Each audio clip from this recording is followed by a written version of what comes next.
You are older than you think. Not in years. In the part that actually counts. If you are 30, more than half of the life you will ever feel yourself living is already behind you. The slow half, the vivid half, the enormous half. And it slipped out while you were busy.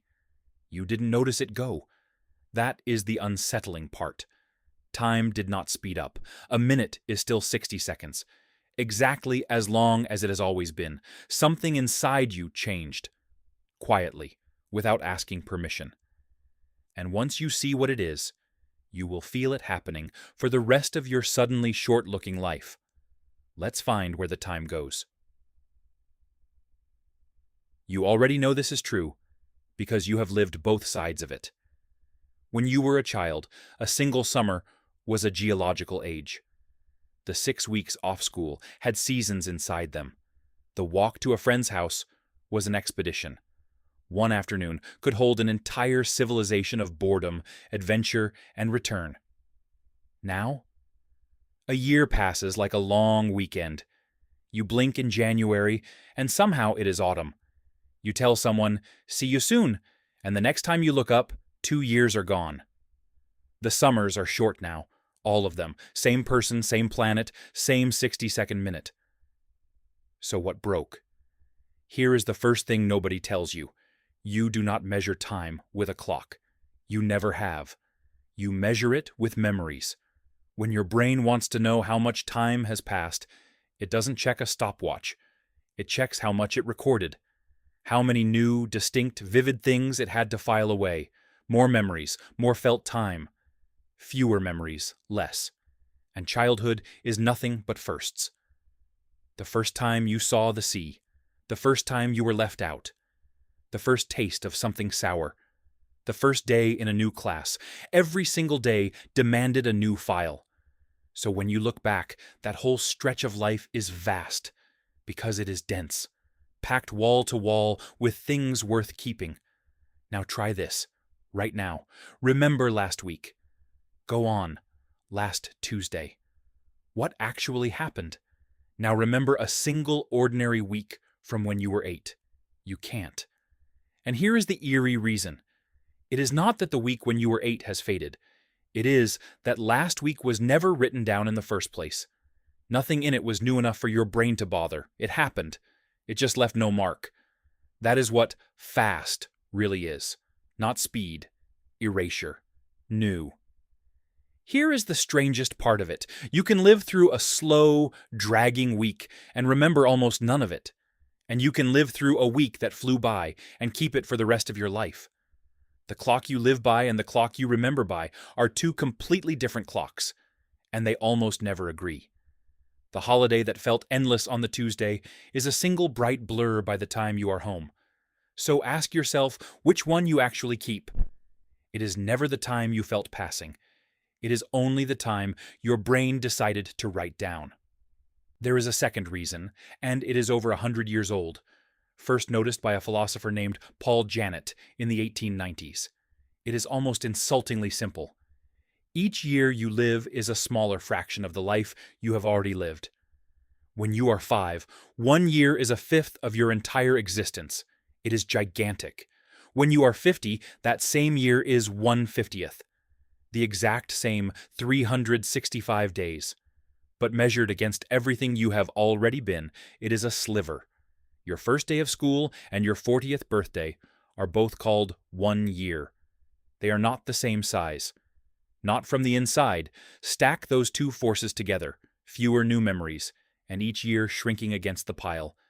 And you get the quiet vertigo of adult time, the feeling that the years are no longer passing so much as evaporating. But here is where this stops being a curiosity and becomes a warning. Because the speed is not fixed. You are not simply a victim of the calendar. You are, quietly, an accomplice. New. And notice when the acceleration actually begins, not at birth. It starts the moment your life stops changing on its own. Childhood and your teenage years come with novelty built in. Every single year, a new grade, a new teacher, a new body, a new set of fears.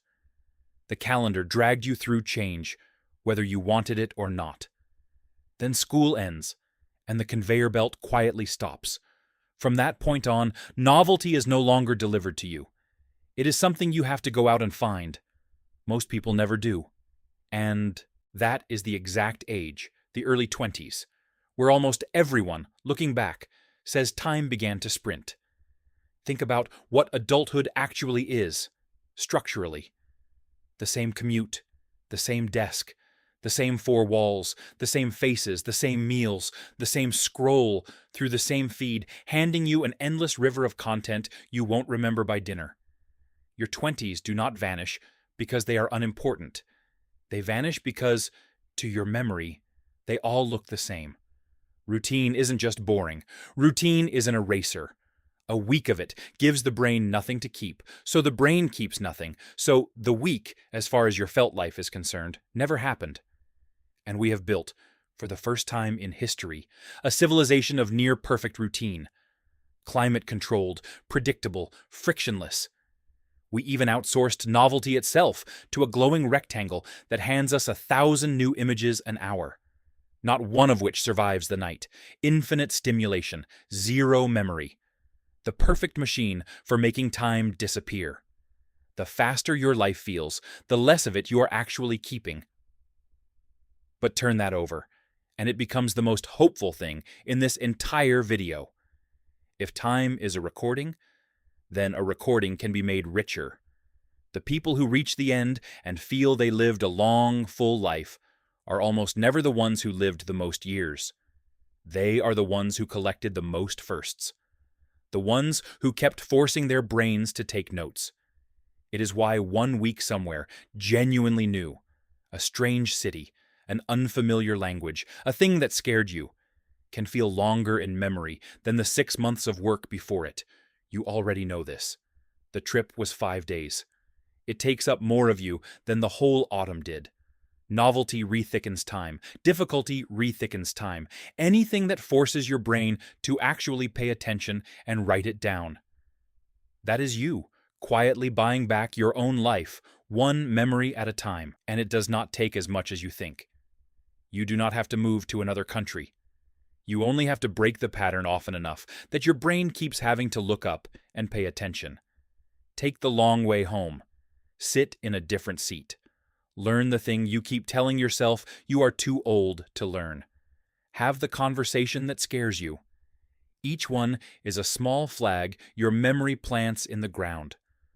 A marker that says, quietly, something happened here.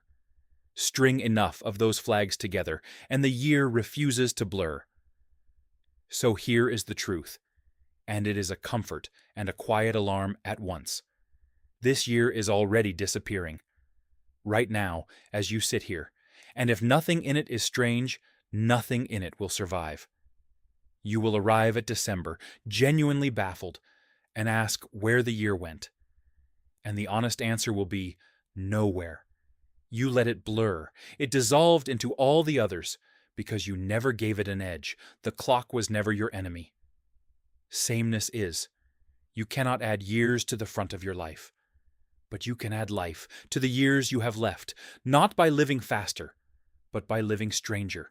One new thing, one small terror, one ordinary Tuesday your brain is forced to remember. Because in the end, time does not steal your life from you. It only takes the parts you forgot to notice. So go and notice something.